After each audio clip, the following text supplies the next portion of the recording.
जय श्री राम एवरीवन। चलिए बेटा, अभी हम आपके साथ इस पर्टिकुलर कंपनी टॉपिक का थर्ड पार्ट स्टार्ट करने वाले हैं। पहले में हमने मीनिंग देखा, फीचर देखा, सारी चीजें बात की। दूसरे में टाइप्स ऑफ कंपनी के बारे में डिस्कस किया। हमको समझना है कि एक्चुअली कोई कंपनी कैसे बनाई जाती है, कैसे किसी कंपनी को क्रिएट किया जाता है। नॉर्मली हमारे दिमाग में क्या आता है, जब हम कंपनी के बारे में सोचते हैं ना, तो फटाक से दिमाग में बहुत बड़ा बिल्डिंग, स्ट्रक्चर, फैक्ट्री का इमेज आ जाता है। ऐसा नहीं है बेटा, एक्चुअली ऐसे नहीं बनाई जाती। कंपनी सर्विस सेक्टर की भी होती है, छोटी सी ऑफिस में भी चलती है, काफी सारी इसके प्रोसीजर है बेटा। बारी बारी से आराम से समझेंगे। वीडियो थोड़ी सी लंबी होगी, आराम से समझना, ठीक है। जितना लंबा वीडियो उतनी ज्यादा इंफॉर्मेटिव वीडियो। बात समझ में आ रही है? एकदम आराम से देखेंगे। चलिए स्टार्ट करते हैं। हमने लिखा फॉर्मेशन ऑफ कंपनी। सीन क्या है, एक इंसान के बारे में बात करेंगे। पहले भी बात किए थी। ये इंसान कौन है? प्रमोटर है। प्रमोटर मतलब एक तरह से बोल सकते हो कंपनी के पापा हैं। इनका बेसिक आइडिया होता था, जो अपने बेसिक आइडिया को लेके कंपनी फॉर्म करने वाले, बरोबर। तो प्रमोटर को क्या करना होता है मेरे बच्चे? प्रमोटर को जाना होता है आरओसी के पास।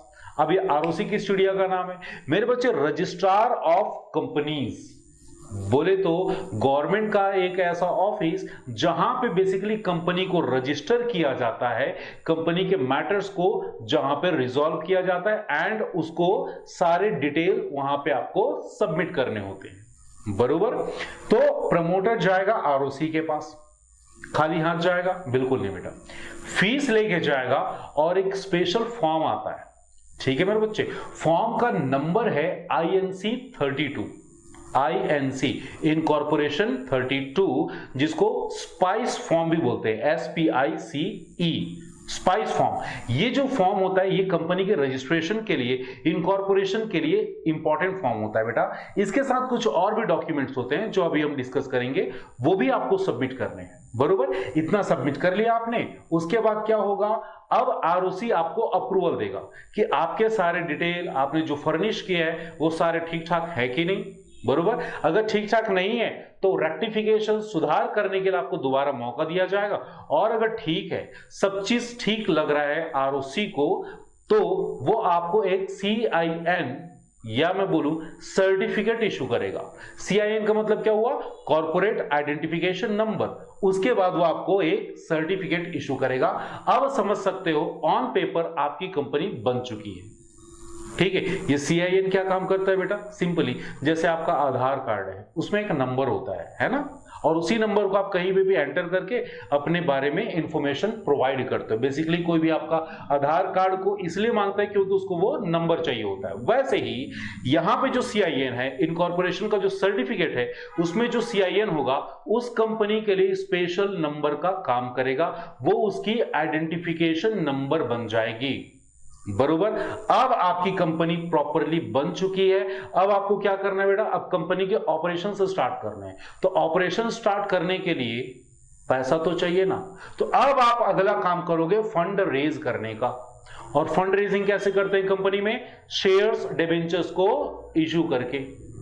ये काम आपको करना है। इसके बाद आपको और क्या करना है? आपको फिर अब अपना एक्चुअल कोर बिजनेस स्टार्ट करना है, वो एक्टिविटी स्टार्ट करनी है जिसकी वजह से आपने कंपनी फॉर्म किया था। तो ये कुछ स्टेप्स हैं एक कंपनी को प्रॉपर ढंग से फॉर्म करने का, बरोबर।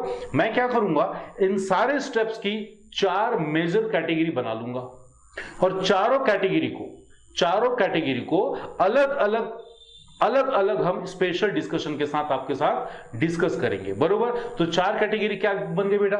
सबसे पहली कैटेगरी हमने बोला प्रमोशन स्टेज, दूसरा बोला इनकॉर्पोरेशन स्टेज, तीसरा बोला मेरे बच्चे कैपिटल सब्सक्रिप्शन स्टेज, और चौथा ले लेंगे हम कमेंसमेंट ऑफ बिजनेस स्टेज। तो ये 4 स्टेज में कंपनी बनने वाली है, बरोबर। अच्छा, यहां पे जो हम कॉर्पोरेशन का बात कर रहे हैं, ठीक, तो उसमें सबसे पहला स्टेज हमने क्या लिया? Promotion stage. अब इसकी भी थोड़ी कहानी समझ लो। इसके भी अंदर कुछ कुछ स्टेप्स हैं, आसानी से नहीं हो जाता बेटा, ठीक है। कंपनी बना रहे हो, छोटा मोटा शॉप थोड़ी ओपन कर रहे हो, पहले भी बोला था कंपनी बनाना कॉम्प्लेक्स है, थोड़ा लेंथी प्रोसेस है, क्योंकि इसमें रेगुलेशंस काफी ज्यादा हैं और उन्हीं रेगुलेशंस को यहां पे डिस्कस कर रहे हैं। तो सबसे पहला स्टेज लिखेंगे मेरे साथ, प्रमोशन स्टेज। तो प्रमोशन स्टेज में क्या करना है, सबसे पहला काम, बेसिकली ये जो प्रमोशन स्टेज का काम है ना, सारा का सारा प्रमोटर का होता है। तो इसको कैसे समझेंगे, प्रमोशन स्टेज का काम कौन करेगा, प्रमोटर करेगा। प्रमोटर कौन है, मैंने बोला कंपनी के पप्पा है। कौन है कंपनी के पप्पा, ठीक है बेटा, जो उसके बेसिक आइडिया को कंसीव करके उसको कंपनी में तब्दील करते हैं, बरोबर। सबसे पहला काम प्रमोटर का क्या होगा, वो बिजनेस अपॉर्चुनिटी को आइडेंटिफाई करेगा कि भाई कंपनी बनानी है तो क्यों बनानी है, किस बिजनेस के लिए बनानी है। तो सबसे पहला काम आप क्या करोगे, उस बिजनेस आइडिया, उस अपॉर्चुनिटी को पहले कंसीव करोगे, पहले ग्रैब करोगे। दूसरा, जो आइडिया आपके दिमाग में आया उसकी स्टडी करोगे, फीजिबिलिटी स्टडी। कौन सी स्टडी, फीजिबिलिटी। इसमें आ जाएंगे मेरे बच्चे तीन कैटेगरी की स्टडी आ जाएंगे। सबसे पहला आएगा टेक्निकल स्टडी, क्या बोला मैंने, टेक्निकल स्टडी। दूसरा इकोनॉमिकल स्टडी, और तीसरा आता है मेरे बच्चे कॉमर्शियल स्टडी, बरोबर। तो ये तीन कैटेगरी स्टडी आपको फिजिबिलिटी में करने हैं। फिर आगे आपको करना है बेटा नेम अप्रूवल। नेम अप्रूवल जो नॉर्मली कहां पे होगा, सोचो जरा, प्रमोटर अपने कंपनी का एक पर्टिकुलर नाम रखेगा ना, बोलो हाँ या ना, लेकिन उस बात का अथॉरिटी, उस बात का अप्रूवल कौन देगा, रजिस्ट्रार ऑफ कंपनीज। ठीक, ये हो गया। उसके बाद एक स्टेप आगे चलेंगे, एक स्टेप में अपन करेंगे क्या, अपॉइंटमेंट ऑफ प्रोफेशनल। क्या लगता है बेटा, आपके पास बिजनेस आइडिया है, सारे काम आप खुद कर लोगे, बिल्कुल नहीं बेटा, आपको प्रोफेशनल्स की जरूरत होगी, स्पेशल स्किल वाले पर्सन, एक्सपर्ट एक्सपीरियंस्ड लोगों की जरूरत होगी, तो उनको अपॉइंट करने की जरूरत है। देन हम लोग फाइनली जाएंगे प्रिपरेशन ऑफ डॉक्यूमेंट में। तो यहां तक हमारा प्रमोशन स्टेज कंप्लीट होगा। यहां तक के सारे काम बेटा कौन करने वाला है, प्रमोटर, बरोबर। प्रमोशन का काम करेगा कौन, प्रमोटर। थोड़े प्रमोटर के बारे में जान लेते हैं। प्रमोटर का लीगल स्टेटस क्या है, आप लोग को लग रहा होगा कि कंपनी बना रहा है प्रमोटर, तो क्या हम प्रमोटर को कंपनी का एजेंट या ट्रस्टी बोल सकते हैं, बिल्कुल नहीं बोल सकते। पता है क्यों, क्योंकि अभी तक कंपनी बनी भी नहीं है। कंपनी जब बन जाएगी और उसके बिहाफ पे जब कोई काम करेगा, तब जाके आप उसको एजेंट या ट्रस्टी बोलोगे। अभी तो बेटा कंपनी ने जन्म भी नहीं लिया है, तो जब जन्म ही नहीं लिया तो उसका एजेंट या ट्रस्टी कैसे बोल सकते हो। बात समझ में आ रही, इसका एक और मतलब होता है, थोड़ी ध्यान से समझो बेटा। इसका मतलब एक और ये भी होता है कि प्रमोटर कोई भी काम करेगा अपनी पर्सनल लायबिलिटी के साथ, कोई भी उसकी एक्टिविटी कंपनी पे बाइंडिंग नहीं होगी। क्यों नहीं होगी, कंपनी ने तो जन्म ही नहीं लिया है, कंपनी अभी पैदा ही नहीं हुई है, तो कैसे बोल सकते हो कि प्रमोटर की एक्टिविटी वाज फॉर कंपनी। बात समझ में आ रही है, बोलो हाँ या ना बेटा। और प्रमोटर की ऐसी सारी एक्टिविटी जो उसके पर्सनल लायबिलिटी में आती है, उसको हम एक नया नाम देंगे, नया टर्म देंगे, बोलेंगे प्रीलिमिनरी कॉन्ट्रैक्ट। क्या बोलेंगे बेटा, प्रीलिमिनरी कॉन्ट्रैक्ट। थोड़ा सा ना इसके बारे में और समझ लो, हो सकता है आपके एग्जामिनर को यह पॉइंट अच्छा लगे, एग्जाम में दे दिया, समझ लेना ज्यादा जरूरी है। तो प्रीलिमिनरी कॉन्ट्रैक्ट क्या होता है, वो कॉन्ट्रैक्ट जो, वो ट्रांजैक्शन, वो डीलिंग जो प्रमोटर कंपनी बनने से पहले अपनी पर्सनल कैपेसिटी में करता है। ठीक, इसका मतलब पॉइंट नंबर 1, इसका मतलब प्रमोटर की कोई भी एक्टिविटी कंपनी पे बाइंडिंग नहीं होगी। दूसरा, ये सारी एक्टिविटी के लिए पर्सनली लायबल कौन होगा, प्रमोटर होगा। तीसरा, ध्यान से सुनना, हो सकता है बाद में कंपनी, इसके लिए कंपनी जब इनकॉर्पोरेट हो जाएगी, उसके बाद जब कंपनी इनकॉर्पोरेट हो जाएगी तो प्रमोटर के ऐसी एक्टिविटीज के लिए कंपनी फ्रेश कॉन्ट्रैक्ट बनाए ताकि प्रमोटर की पुरानी एक्टिविटी को ऑनर किया जा सके। बात समझ में आ रही है, बोलो हाँ या ना बेटा, इज दैट क्लियर, बरोबर। इसका मतलब यह भी होता है कि प्रमोटर अपने पर्सनल प्रॉफिट के लिए कोई भी ट्रांजैक्शन नहीं करेगा, और इसको हम बोलते हैं फिड्यूशियरी रिलेशनशिप, कि प्रमोटर कंपनी का सहारा लेके कंपनी के बिहाफ पे कोई ऐसा ट्रांजैक्शन नहीं करेगा जिससे वो अपना खुद का प्रॉफिट जनरेट करे, और अगर ऐसा किया भी है तो उसको अपने सारे प्रॉफिट डिस्क्लोज करने होंगे, बताने होंगे। Getting point? तो अल्टीमेटली प्रमोटर का स्टेटस क्या है मेरे बच्चे? प्रमोटर ना तो हमारी मतलब कंपनी का एजेंट है और ना ही हमारी कंपनी का ट्रस्टी है। बात समझ में आ रही है? बोलिए हाँ या ना बेटा। आगे चलते हैं। अब एक काम करते हैं, हमने अभी तक क्या क्या डिस्कस किया? सबसे पहला आइडेंटिफिकेशन ऑफ बिजनेस, फिर बोला फिजिबिलिटी स्टडी, फिर बोला नेम अप्रूवल, नेम अप्रूवल के बाद फिक्सिंग ऑफ सिग्नेटरीज, उसके बाद अपॉइंटमेंट ऑफ प्रोफेशनल्स, उसके बाद प्रिपरेशन ऑफ डॉक्यूमेंट। ये जो स्टेप्स, ये जो स्टेजेस हमने बनाए हैं, इसको एक काम करते हैं दोबारा से एक एक करके समझते हैं बेटा। अगर पढ़ना है तो हद कर दो, नहीं पढ़ना है तो मामला रद्द कर दो। पढ़ना है, सब कुछ जानना है, सब कुछ अच्छे से समझना है। Getting point? डेप्थ में समझेंगे, कोई फर्क नहीं पड़ता बेटा। वीडियो लंबी होने दो ना, क्या प्रॉब्लम है? जितना लंबा वीडियो होगा उतना ज्यादा इंफॉर्मेशन मिलेगी। मेरे साथ हेडिंग लिखेंगे। सबसे पहला आइडेंटिफिकेशन ऑफ बिजनेस। कौन करेगा? प्रमोटर करेगा। बार बार बोल रहा हूं, who is promoter? Promoter is a papa of company, जो कंपनी को जन्म देने का काम करता है। ठीक है, ध्यान से सुनना। सबसे पहला मैंने बोला identification of business opportunity. Best idea choose करो। बेस्ट आइडिया क्यों चूज करो? हो सकता है आप एक नए आइडिया पे काम कर रहे हो, या फिर हो सकता है आपका कोई एग्जिस्टिंग बिजनेस है, उसके एक्सपेंशन के लिए काम कर रहे हो। तो दोनों सूरतों में आपको बेस्ट आइडिया चूज करना है, बेस्ट अपॉर्चुनिटी को कंसीव करना है, ग्रैब करना है। आइडिया चूज कर लिया। दूसरा काम फीजिबिलिटी स्टडी। फीजिबिलिटी मतलब उसकी सुटेबिलिटी चेक करना, उसकी फीजिबिलिटी, उसका प्रॉपर तरह से इंप्लीकेशन हो पाएगा कि नहीं, इस बात को कंफर्म करना। ठीक है, इसमें 3 एक्टिविटी या मैं बोलूं 3 स्टडी कंपलसरी बेटा। सबसे पहला फाइनेंशियल फीजिबिलिटी। क्लियर मेरे बच्चे? एक बात बताओ, आपने बिजनेस आइडिया सोच लिया, मन में एक सवाल आएगा, do you have sufficient funds? क्या आपके पास उस बिजनेस को करने के लिए सफिशिएंट फंड है कि नहीं? इस बात की पहले स्टडी कर लो। तालाब में कूदने से पहले उसकी गहराई नापना जरूरी है। ठीक है बेटा, बिजनेस को स्टार्ट करने से पहले आपको अपना जेब चेक करना जरूरी है। अगर आपके पास अवेलेबल फंड से उस प्रोजेक्ट में काम किया जा सकता है तब आगे बढ़ो, अदरवाइज थोड़ा सा रुक जाओ। तो पहला स्टडी फीजिबिलिटी स्टडी। दूसरा स्टडी देखेंगे बेटा टेक्निकल स्टडी। क्या लगता है, बिजनेस हमने सोचा, पैसे अरेंज कर लिए, फिर चालू हो जाएगा? नहीं, उसमें हमको टेक्नोलॉजी की जरूरत है, इनपुट की जरूरत है, रॉ मटेरियल की जरूरत है। ये भी तो चेक करना है ना। बोलो हाँ या ना, कि यूं ही अपना बिजनेस स्टार्ट कर दिए? बोलो हाँ या ना बेटा। Getting a point? अब सीधी बात है, कोई आदमी टेलीकम्युनिकेशन या मैं बोलो इंटरनेट सर्विस प्रोवाइड करने का, या कोई ऐसा काम करता है जिसमें उसको इंटरनेट की जरूरत पड़ती है, और वो कर रहा है कहां? जंगल में, जहां ना नेटवर्क है, ना क्या बोलते चाहिए पावर का सप्लाई है। तो ऐसा काम भी नहीं करना है। तो दूसरा स्टडी क्या करना है? Technical study. ये चेक करो कि आपके पास क्या, जिस प्रोजेक्ट में आप काम करना चाहते हो उसके लिए raw material, input, technology available है कि नहीं है। Clear? Third study economical study.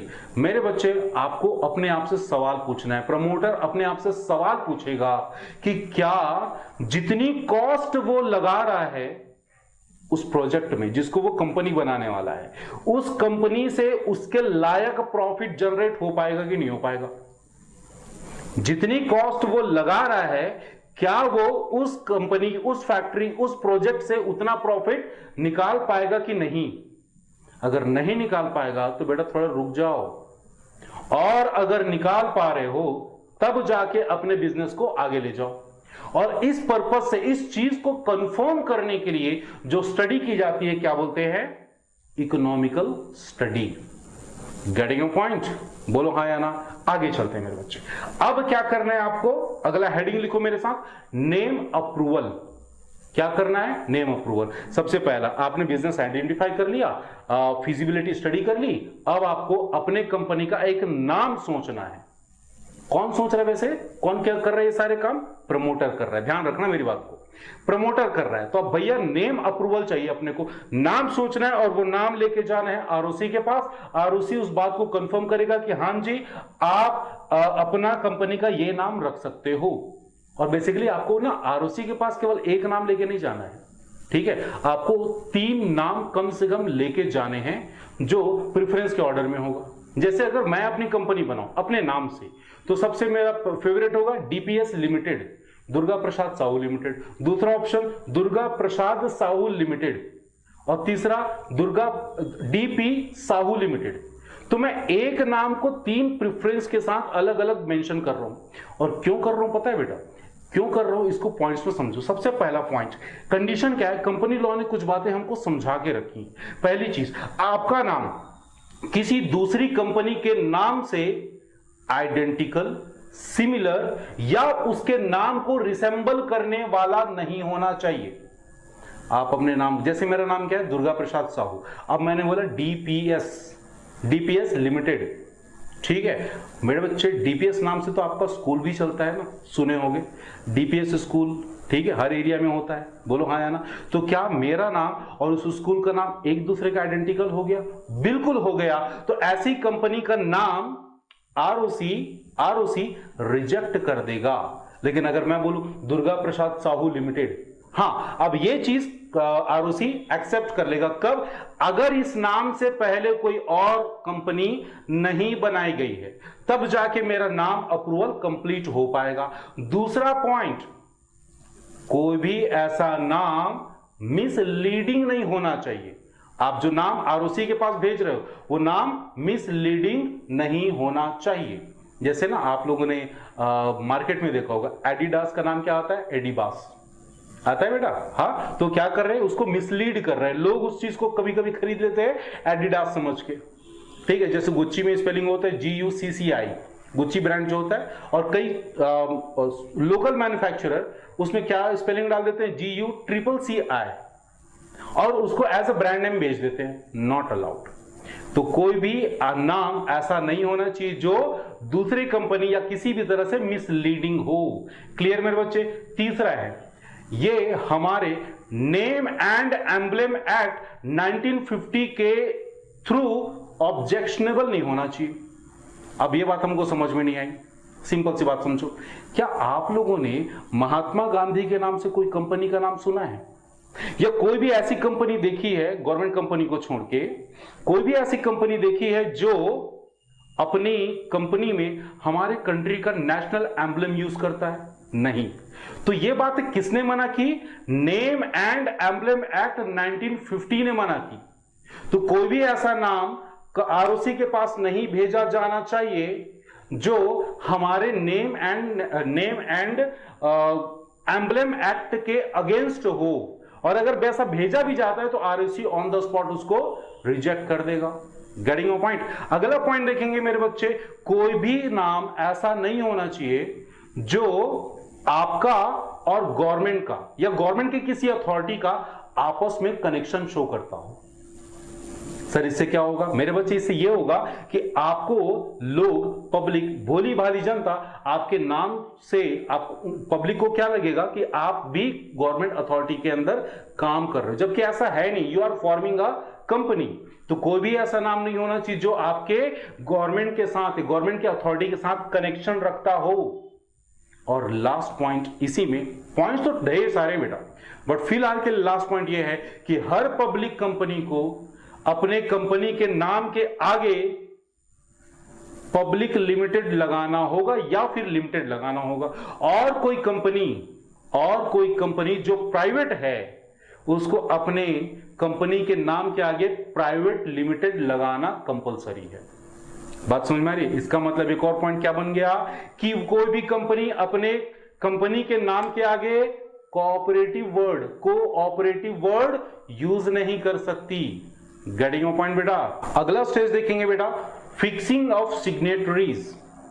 ठीक, मैंने क्या बोला कुछ देर पहले कि हमारा जो प्रमोटर है वो फॉर्म्स को लेके, कुछ डॉक्यूमेंट्स को लेके जाएगा किसके पास? आरओसी के पास। मेरे बच्चे, हमारे इंडिया में ना, हमारे लॉ में कोई भी डॉक्यूमेंट तब तक कंप्लीट नहीं कहलाता जब तक उसमें किसी ऑथराइज्ड पर्सन के सिग्नेचर ना हो। ठीक, अब जो प्रमोटर है वो जा रहा है किसके पास? आरओसी के पास। क्या लेके जा रहा है? एमओए लेके जा रहा है, मेमोरेंडम ऑफ एसोसिएशन, एंड बाकी सारे डॉक्यूमेंट्स लेके जा रहा है। अब उसमें किसका सिग्नेचर होगा? तो उसमें सिग्नेचर होगा कंपनी के डायरेक्टर का। कोई भी पर्सन जो प्रमोटर को लगता है कि ये पर्सन हमारी कंपनी के डायरेक्टर बन सकते हैं, उनका वो सिग्नेचर लेगा, और जो उसमें सबसे पहले साइन करेगा वही कंपनी का सबसे पहला डायरेक्टर कहलाएगा। तो कोई पूछे कि कंपनी का फर्स्ट डायरेक्टर कौन होता है, तो सिंपली कंपनी के एमओए में फर्स्ट टाइम साइन करने वाला पर्सन कंपनी का फर्स्ट डायरेक्टर होता है बेटा। ठीक है, अब यहां पे प्रमोटर की थोड़ी स्मार्टनेस देखना। प्रमोटर क्या करेगा? एक्सपीरियंस स्किल्ड लोगों को पकड़ेगा जो उस फील्ड में ढेर सारे काम पहले से कर चुके हैं। ऐसे लोगों को वो पकड़ेगा और उनको रिक्वेस्ट करेगा कि आप प्लीज मेरी कंपनी के फर्स्ट डायरेक्टर बन जाइए। गेटिंग अ पॉइंट बेटा? तो ये हमारा फिक्सिंग ऑफ सिग्नेटरीज वाला पॉइंट स्टेज यहां पे होता है कंप्लीट। अब हम चलते हैं बेटा अपॉइंटमेंट ऑफ प्रोफेशनल पे।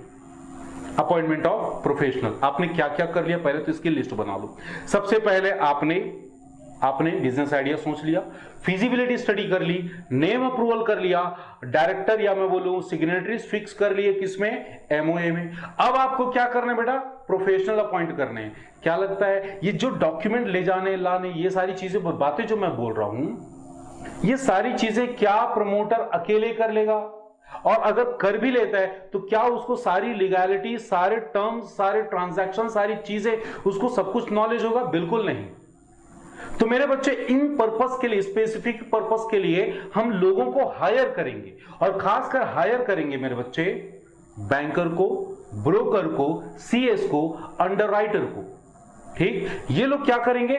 हमारी कंपनी के सारे लीगल वर्क को कंप्लीट करने के लिए हमारा हेल्प करेंगे। जहां अगर मैं बात करूं अंडरराइटर का, जहां मैं बात करूं ब्रोकर का, तो ये हमारी कंपनी के शेयर्स को बेचने का काम करेंगे, हमारे शेयर को सब्सक्राइब करवाने का काम करेंगे।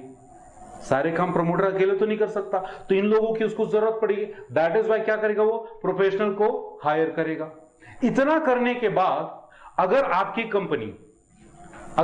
कंपनी आगे चल रही है तो आपको क्या करना होगा? अब आपको डॉक्यूमेंट प्रिपेयर करने होंगे जिसका नाम है बेटा एमओए, एओए और प्रोस्पेक्टस, जिसका डिस्कशन हम पहले कर चुके हैं बेटा। तो ये सारे डॉक्यूमेंट्स उसको अब फाइनली बनाने होंगे। Getting a point? आगे चलते हैं। आगे में हमने बोला यहां तक आपका होता है प्रमोशन स्टेज कंप्लीट। अब आता है आपका इनकॉर्पोरेशन स्टेज। तो इसमें बस 3 ही स्टेज है बेटा। इनकॉर्पोरेशन स्टेज के अंदर 3 स्टेप्स हैं। पहला आपको करना है फाइलिंग ऑफ डॉक्यूमेंट, दूसरा पेमेंट ऑफ फीस, तीसरा सर्टिफिकेट ऑफ इनकॉर्पोरेशन। ये सारे काम इनकॉर्पोरेशन स्टेज में होंगे। इनकॉर्पोरेशन का एक्चुअल मतलब होता है बेटा जहां आपकी कंपनी रजिस्टर हो रही है, जहां आपकी कंपनी को लीगल स्टेटस मिल रहा है, उस स्टेज, उस प्रोसेस को हम बोलते हैं इनकॉर्पोरेशन। तो फर्स्ट स्टेप मैंने क्या बोला? Filing of document. Document mainly क्या क्या फाइल करने हैं? सबसे पहला, बार बार बोल रहा हूं, एमओए, एओए और prospectus. Return consent of director, वही लोगों का रिटर्न कंसेंट लेना है जिन्होंने साइन किया था। अब फिक्सिंग ऑफ सिग्नेटरीज वाले स्टेप में पढ़े थे ना, तो उन्होंने जिन्होंने साइन किया था उनसे रिटर्न कंसेंट लेना है कि भाई साहब क्या आप हमारी कंपनी के फर्स्ट डायरेक्टर बनोगे, और अगर बनना चाहते हो तो प्लीज इसमें साइन कर दो। अगला है मेरे बच्चे agreement with proposed managing director. जो आपकी कंपनी का मैनेजिंग डायरेक्टर, एक्टिव डायरेक्टर बनने वाला है, उसके साथ जो एग्रीमेंट किया वो। अगला है कॉपी ऑफ नेम अप्रूवल। कुछ देर पहले आपने नेम अप्रूवल लिया था, बोलो हाँ या ना? अपनी कंपनी का नेम डिसाइड किया था, तो जो अप्रूवल का सर्टिफिकेट, अप्रूवल का लेटर मिला था, उसको भी सबमिट करना है। और लास्ट में एक स्टैट्यूटरी अंडरस्टैंडिंग, एक स्टैट्यूटरी अंडरटेकिंग भी आपको सबमिट करना है कि आपने इनकॉर्पोरेशन से रिलेटेड सारे फॉर्मेलिटीज कंप्लीट कर ली है। इस बात को खुद सेल्फ अटेस्ट करके वहां सबमिट करना होगा। Getting point. इतना करने के बाद अब आओगे अगले स्टेज पे जिसका नाम है पेमेंट ऑफ फीस। सिंपली यहां पे आपको अपनी कंपनी के लिए रिक्वायर्ड फीस जो आरओसी आपको बताएगा उतनी फीस जमा करनी है। सब कुछ ओके होने के बाद हम चलेंगे थर्ड स्टेज पे जहां पे आपका कंपनी फाइनली आरओसी आपको इशू करेगा CIN certificate corporation identification number. तो यहां पे फाइनली आपको मिलता है एक सर्टिफिकेट जो आपकी कंपनी के लीगल स्टेटस को शो करने के काम आएगा। इतने स्टेज के बाद हम बोल सकते हैं कि आपका कंपनी का इनकॉर्पोरेशन हो चुका है, आपकी कंपनी ऑन पेपर बन चुकी है। Now you have legal status. एक काम करते हैं ना बेटा, इनकॉर्पोरेशन के थोड़े फायदे भी समझ लेते हैं कि इनकॉर्पोरेशन करने के बाद फायदा क्या है। तो हेडिंग लिखो मेरे साथ यहां पे, इफेक्ट ऑफ इनकॉर्पोरेशन। सबसे पहला इफेक्ट, सारे हमारी कंपनी को लीगल स्टेटस या सेपरेट लीगल एंटिटी का स्टेटस मिल जाएगा। सेकेंडली, कोई भी कंपनी इस सर्टिफिकेट के बाद, इस इनकॉर्पोरेशन के बाद कोई भी कॉन्ट्रैक्ट में एंटर हो सकती है और यही इनकॉर्पोरेशन ही आपकी कंपनी के एग्जिस्टेंस का वैलिड प्रूफ होगा। ठीक, यहां तक सारी कंपनी को काम करना है, whether it is private whether it is public. तो ये इनकॉर्पोरेशन तक का काम सारी कंपनीज के लिए अप्लीकेबल है। अब इसके आगे का काम जो आता है कैपिटल सब्सक्रिप्शन और कमेंसमेंट ऑफ बिजनेस, ये दो स्टेज और है बेटा। इन दो स्टेज को करने के लिए केवल पब्लिक कंपनी चाहिए, मतलब प्राइवेट कंपनी को ये दो काम नहीं करने हैं। कौन कौन से? कैपिटल सब्सक्रिप्शन और कमेंसमेंट ऑफ बिजनेस का, बरोबर। इसके लिए उनको कोई प्रोसीजर अपनाने की जरूरत नहीं है, वो डायरेक्टली अपने बिजनेस को स्टार्ट कर सकते हैं। गेटिंग अ पॉइंट बेटा? आगे चलते हैं, चलिए देखते हैं जरा कैपिटल सब्सक्रिप्शन स्टेज। फाइनली अब आपकी कंपनी प्रॉपर वे पे स्टार्ट हो चुकी है। अभी तक सारी पेपरबाजी हो रही थी, सारे उसके इनकॉर्पोरेशन लीगल फॉर्मेलिटीज पूरे किए जा रहे थे। अब आपकी कंपनी का बिजनेस स्टार्ट हो रहा है, तो बिजनेस स्टार्ट करने के लिए सबसे पहले आपको चाहिए पैसे। और कंपनी दो वे पे, नॉर्मली दो वे पे पैसे या फंड पब्लिक से रेज करती है बेटा। सबसे पहला इशू ऑफ शेयर, दूसरा issue of debenture. Getting a point? तो अब इस स्टेज का काम स्टार्ट होने वाला है और इसमें भी ऐसा नहीं कि आसानी से वो दूसरे दिन ही कर लेगी, इसके लिए भी कुछ प्रोसीजर है, इसके लिए भी कुछ फॉर्मेलिटीज है। उस फॉर्मेलिटी को पूरा किए बिना कंपनी फंड रेज नहीं कर सकती। तो इनके फॉर्मेलिटीज को जरा चेक करते हैं। सबसे पहली फॉर्मेलिटी, सबसे पहला स्टेप, सेबी से अप्रूवल लेना। सेबी मतलब security exchange board of India. वहां से आपको अप्रूवल लेना पड़ेगा कि भाई साहब मैं अब अपनी कंपनी का शेयर या डिवेंचर मार्केट में पब्लिक के पास इशू कर रहा हूं। तो सेबी क्या करेगी बेटा? सेबी उसकी लीगल फॉर्मेलिटीज को चेक करेगी कि क्या आपने वाकई में सारे फॉर्मेलिटीज, सारी चीजें, प्रोसीजर्स को 100% कंप्लीट किया कि नहीं। और अगर लगता है सेबी को ऐसा कि आपने कंप्लीट नहीं किया है, तो आपकी जो सेबी है आपकी कंपनी पे स्टे कर देगी, थोड़ी उस पे रोक लगा देगी। गेटिंग अ पॉइंट बेटा? नेक्स्ट स्टेप देखेंगे, filing of prospectus. Filing of prospectus. सबसे पहले तो प्रोस्पेक्टस का मतलब समझो। वैसे शायद तक हम लोग पहले बात कर चुके हैं, बोलो हाँ या ना बेटा। तो ऐसा होता है ना कि आपको अपने शेयर बेचने से पहले अपना प्रोस्पेक्टस आरओसी के पास जमा करना है। क्यों? क्योंकि आरओसी भी उस प्रोस्पेक्टस को चेक करेगा कि आपने प्रोस्पेक्टस में सही डिटेल, सही इंफॉर्मेशन मेंशन किया है कि नहीं किया है, बरोबर। अब कई बार क्या होता है, कई पब्लिक कंपनी इतनी रेपुटेटेड होती हैं कि उनके शेयर को बेचने के लिए प्रोस्पेक्टस इशू करने की जरूरत नहीं होती। मतलब उसके शेयर होल्डर पहले से रेडी होते हैं कि कब वो कंपनी स्टार्ट हो, कब वो कंपनी अपना शेयर इशू करे और हम उसको तुरंत खरीद लें। तो एक बात बताओ, जब आपको पहले से पता है कि आपके शेयर पूरे बिक जाने वाले हैं, सारे शेयर बिक जाने वाले हैं, फॉर एग्जांपल सारे शेयर बिक जाने वाले, तो प्रोस्पेक्टस इशू करने का कोई फायदा है नहीं है। तो इसकी जगह पे हम एक और स्टेटमेंट इशू करेंगे जिसका नाम रखेंगे बेटा statement in lieu of prospectus. क्या बोला? Statement in lieu of prospectus, जिसको हम सिंपली सबमिट करेंगे किसके पास? आरओसी के पास। क्यों? क्योंकि एक्चुअल में इस बार हम अपना प्रोस्पेक्टस इशू नहीं कर रहे हैं, क्योंकि हमारे जो सब्सक्राइबर हैं, हमारे जो अलॉटी हैं, वो पहले से रेडी हैं। हमको कॉन्फिडेंस है कि हमारा शेयर सारा बिक जाएगा। Getting a point. अगला स्टेज देखेंगे मेरे बच्चे, appointment of banker and broker and underwriter. 3 लोगों को स्पेशली इस स्टेज पे अपॉइंट करना जरूरी है। सबसे पहला बैंकर। बैंकर क्या करेगा मेरे बच्चे? बैंकर आपके एप्लीकेशन के अमाउंट को, जो भी पब्लिक आपको पैसे देगी, उसको रिसीव करेगी और कंपनी के अकाउंट में डिपॉजिट करेगी। तो ये रहा बैंकर का काम। ब्रोकर। ब्रोकर क्या करेगा? ब्रोकर प्रोस्पेक्टस को पब्लिक तक पहुंचाएगा और उनको कन्विंस करेगा कि आप इस कंपनी के शेयर परचेज करो। तीसरा अंडरराइटर। ध्यान से समझना अंडरराइटर क्या होता है। अंडरराइटर मतलब वो इंसान, वो एजेंसी जो इस बात की गारंटी देती है कि अगर कंपनी ने अपने शेयर इशू किए और पब्लिक ने उसके शेयर नहीं खरीदे तो वो अंडरराइटर खरीद लेगा। मतलब कंपनी के शेयर्स को बेचने की गारंटी देता है अंडरराइटर। अगर अंडरराइटर कंपनी के शेयर्स नहीं बेच पाया तो वो खुद ही खरीद लेगा, क्योंकि वो भी तो पब्लिक में आती है ना। बोलो हाँ या ना। गेटिंग अ पॉइंट बेटा। तो अंडरराइटर, ये 3 लोग हमको चाहिए। पहला कौन चाहिए? बैंकर चाहिए, दूसरा ब्रोकर चाहिए और तीसरा अंडरराइटर चाहिए। तो इन तीनों को पहले आपको अपॉइंट करना होगा। बरोबर बेटा। अब जैसे ये सारे काम आप कर लेते हो, कंपनी लॉ सामने आ जाती है। क्लियर? उसने क्लॉज रख दिया आपके सामने। क्लॉज की हेडिंग क्या है? Minimum subscription. कंपनी लॉ ने बोला आपको पब्लिक कंपनी, पहली बात। दूसरा, आप पब्लिक से शेयर के पैसे ले रहे हो, मतलब पब्लिक के पास शेयर इशू कर रहे हो। तो बेटा ऐसा है कि जितने शेयर इशू करोगे उसका कम से कम 90% शेयर बिक जाना चाहिए, तब जाके तुम्हारा अलॉटमेंट, मतलब एप्लीकेशन और अलॉटमेंट, अगला स्टेज पे आप आगे बढ़ोगे।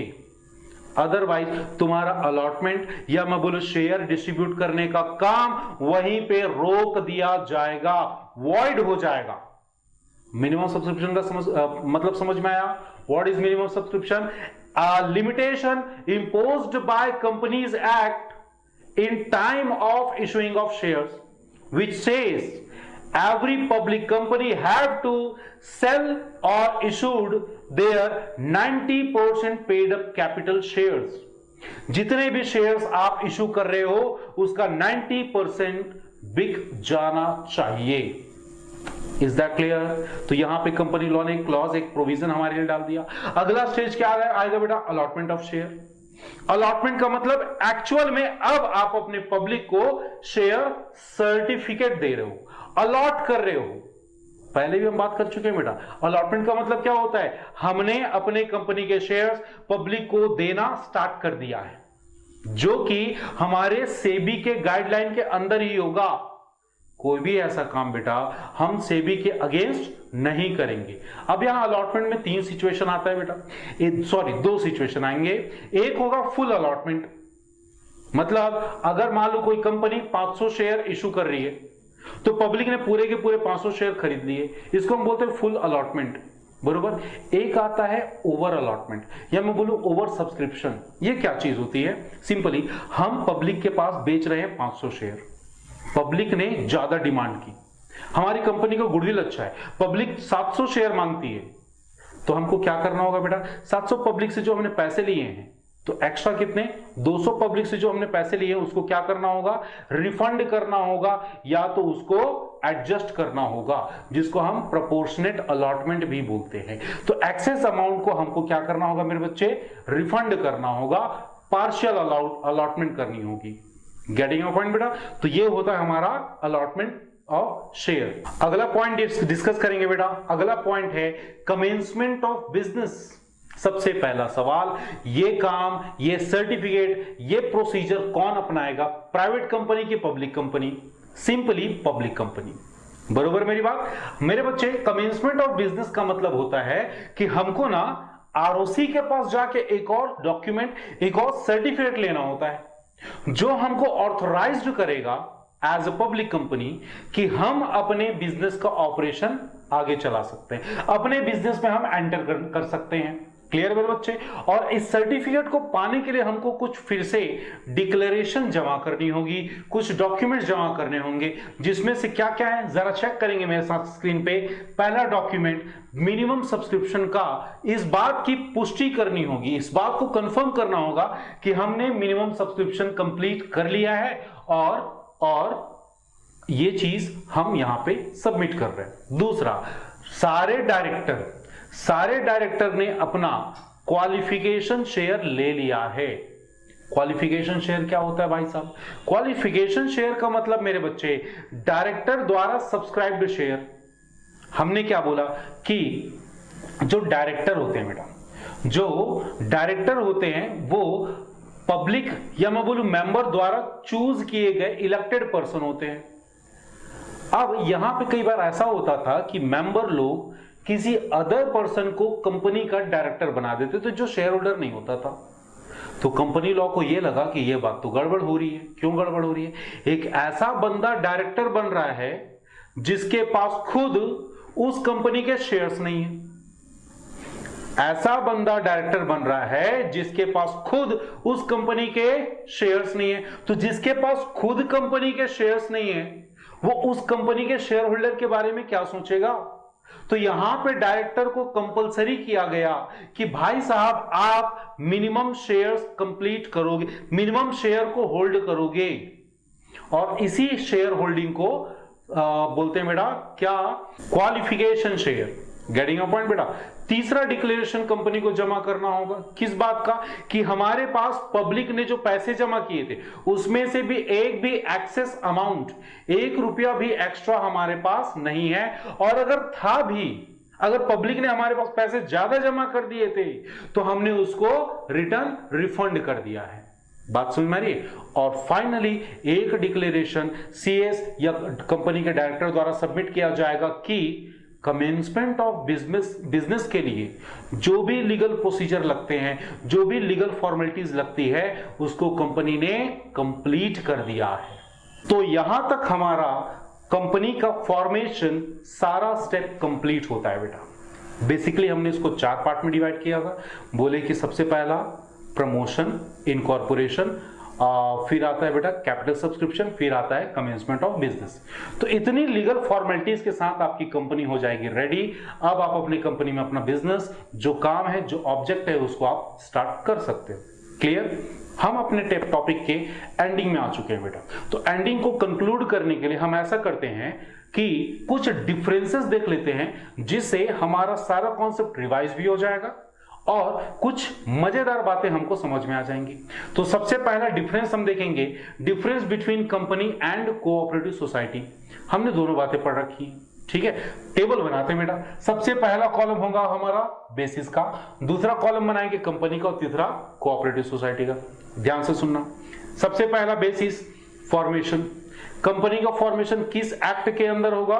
कंपनीज एक्ट 2013 के अंदर। कोऑपरेटिव सोसाइटी के लिए मैंने क्या बोला था? Cooperative society act 1912। याद आ रहा है? कुछ याद आ रहा है? नेक्स्ट देखो जरा बेटा। Number of member. कंपनी में 2 कैटेगरी कंपनी हमने स्पेशली पढ़ा। पहला बोला प्राइवेट कंपनी। प्राइवेट कंपनी में minimum member 2, maximum 200। Public company में मिनिमम मेंबर 7, मैक्सिमम अनलिमिटेड, या बोलो up to the number of share of company. बरोबर। कोऑपरेटिव सोसाइटी में कितने मेंबर? मिनिमम होने चाहिए 10, और वहां पे भी मैक्सिमम लोगों की कोई लिमिट नहीं बता रखी है। गेटिंग पॉइंट बेटा। अगला पॉइंट देखेंगे मोटिव।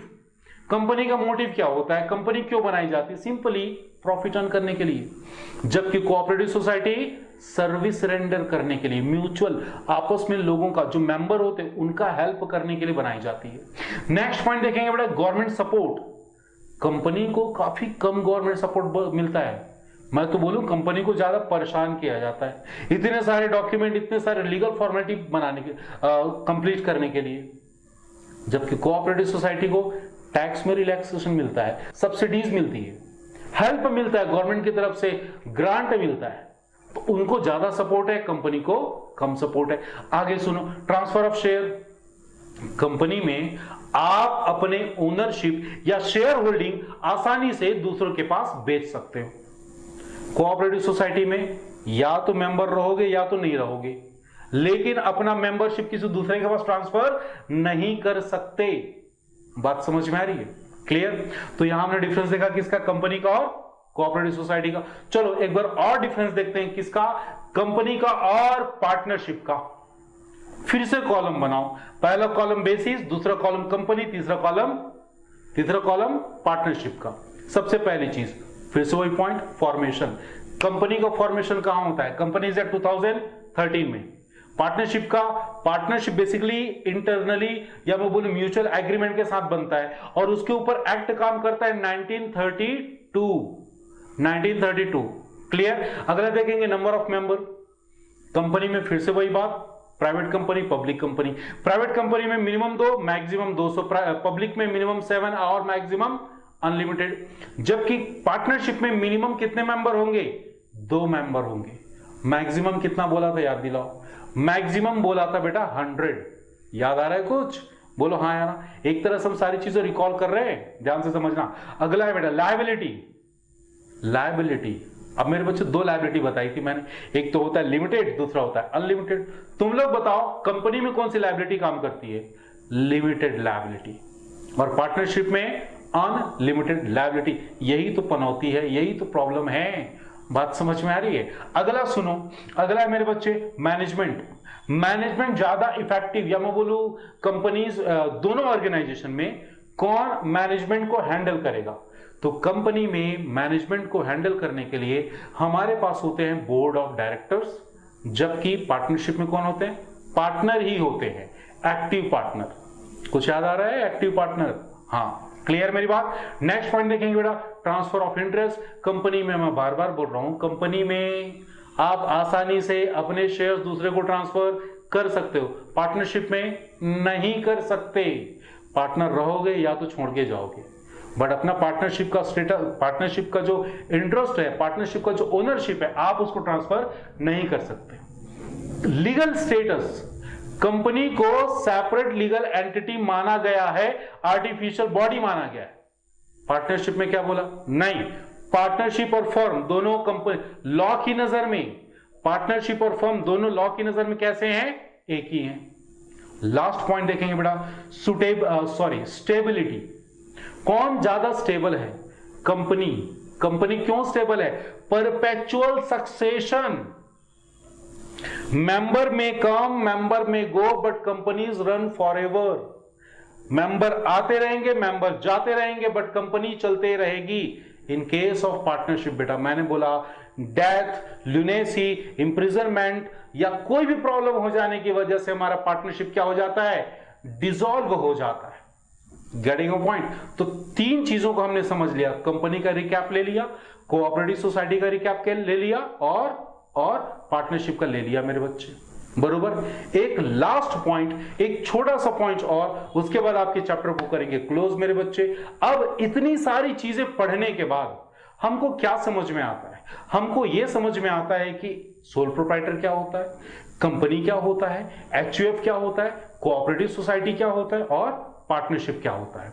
अब एक मन में सवाल आ रहा होगा कि सर अगर किसी बंदे को बिजनेस स्टार्ट करना है तो उसको कौन से फॉर्म ऑफ बिजनेस में जाना चाहिए।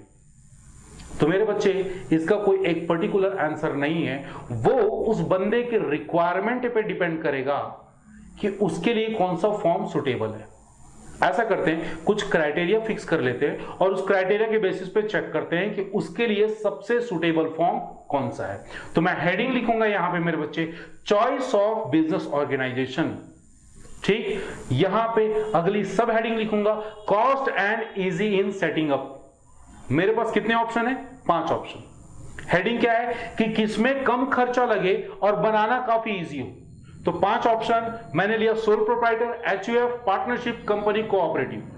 तुम लोग बताओ सबसे इजी चीज, सबसे इजी फॉर्म ऑफ बिजनेस बनाना कौन सा है, सोल प्रोप्राइटर। कोई प्रॉब्लम नहीं, एकदम आसानी से स्टार्ट कर सकते हो, रन कर सकते हो, कोई लीगल फॉर्मेलिटी नहीं है, कोई स्पेशल डॉक्यूमेंट सबमिट करने हैं, लीगल प्रोसीजर नहीं है। बात समझ में आ रही, खर्च भी कम लगेगा। दूसरी कैटेगरी, जब आप लायबिलिटी की बात करते हो तो आपके लिए सबसे ल्यूक्रेटिव बिजनेस फॉर्म कौन सा होगा मेरे बच्चे? होगा कंपनी। क्यों? क्योंकि कंपनी में आपको लिमिटेड लायबिलिटी का ऑप्शन मिल जाता है। Getting point? और भी हैं बट सबसे बेस्ट क्या है? कंपनी है। नेक्स्ट देखेंगे बेटा कंटिन्यूटी। कंटिन्यूटी मतलब आपके बिजनेस में स्टॉपेज, ब्रेक नहीं लगना चाहिए।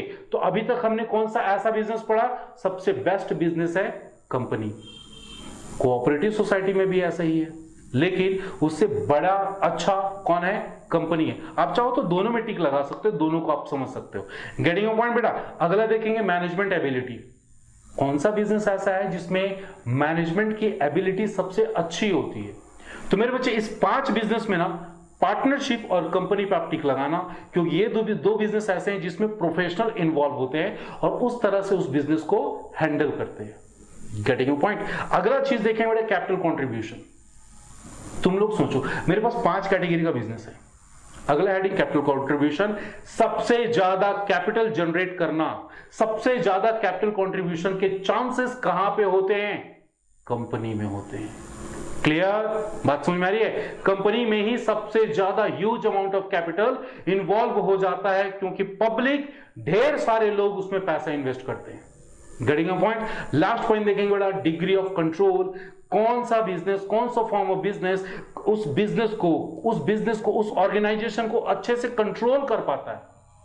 Answer is company. क्यों? क्योंकि उसके पास प्रोफेशनल लोग, प्रोफेशनल डेमोक्रेटिक या प्रोफेशनल वे पे मैनेजमेंट एस्टैब्लिश्ड होता है। Getting point? यहां होता है बेटा आपका चैप्टर नंबर 2 का पार्ट कंपनी, और मैं बोलूं चैप्टर नंबर 2 यहां पे 100% कंप्लीट होता है। मिलते हैं आपसे अगले चैप्टर, अगली वीडियो में। Till then keep smiling, keep studying.